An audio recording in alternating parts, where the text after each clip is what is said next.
NEET paper leak मामले से जुड़ी बड़ी खबर है। पेपर लीक की जांच कर रही बिहार की आर्थिक अपराध इकाई ने केंद्रीय शिक्षा मंत्रालय की पेपर लीक की जांच के दौरान जब्त किए गए सामानों की लिस्ट सौंपी है। इसी लिस्ट के आधार पर शिक्षा मंत्रालय ने एक्शन लिया था और एनटीए के डीजी को पद से हटाया गया था। न्यूज 18 के पास इस लिस्ट की एक्सक्लूसिव कॉपी है। माना जा रहा है कि यही दस्तावेज आगे की जांच का आधार बना है और इसी कागजात के आधार पर सीबीआई मामले को टेकओवर करने के साथ ही आगे की जांच में जुट गई है।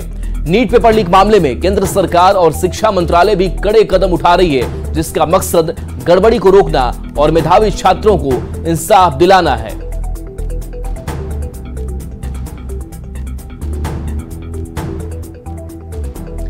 तो देखिए, नीट पेपर लीक कांड में बड़ा खुलासा ये सामने आया है और देखिए ईओयू ने शिक्षा मंत्रालय को लिस्ट सौंपी है और वो लिस्ट एक्सक्लूसिवली हम न्यूज 18 पर भी दिखा रहे हैं और इसी लिस्ट के आधार पर आगे की कार्रवाई की जा रही है। शिक्षा मंत्रालय ने इसके आधार पर भी फैसले लिए हैं।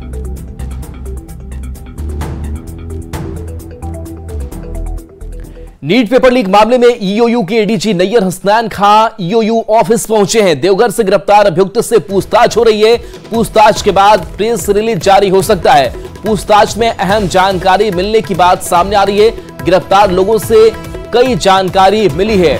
तो देखिए, इस वक्त की बड़ी खबर सामने आ रही है, जहां ईओयू के एडीजी नैयर हसनैन खां ईओयू ऑफिस पहुंचे हैं और देवघर से जो अभियुक्त गिरफ्तार किया गया उससे पूछताछ कर रहे हैं और पूछताछ के बाद से प्रेस रिलीज भी मीडिया के लिए जारी हो सकता है कि पूछताछ में क्या कुछ और खुलासे हुए हैं। पूछताछ में माना जा रहा है कि कई अहम जानकारी हाथ लगी है।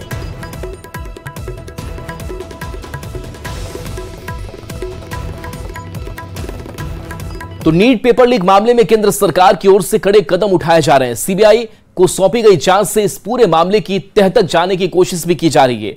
मेधावी छात्रों को कोई परेशानी नहीं हो, इसे ध्यान में रखते हुए ही अनियमितता की शिकायत मिलने पर परीक्षा रद्द की गई है। पूरे मामले में कुछ कोचिंग संस्थान पर उकसाने का भी आरोप लग रहा है, जिन पर कड़ी कार्रवाई भी की जा रही है। बढ़ेंगे आगे। नीट पेपर लीक जांच में तेजस्वी यादव की ओर से उठाए गए सवाल पर बीजेपी सांसद विवेक ठाकुर ने निशाना साधा है। विवेक ठाकुर ने कहा है कि उनकी ओर से सवाल खड़े करना जायज है, क्योंकि जांच के तार उनके घर की ओर ही जा रहा है। ऐसे में पूरे मामले को डायवर्ट करने की कोशिश की जा रही है। सांसद ने तेजस्वी यादव की यात्रा पर भी तंज कसा है।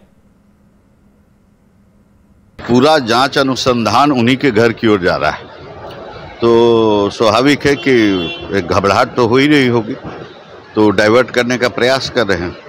सारे उन्हीं के सहयोगियों का संलिप्तता आ रहा है। अब किंगपिन घर के उनके घर से निकलता है या और निकलता है, ये तो अनुसंधान जो है जिस दिशा में जा रहा है निकलेगा। लेकिन निश्चित रूप से जो परिचय है आरजेडी का, गलत माने आरजेडी, यही तो निकल रहा है फिर से।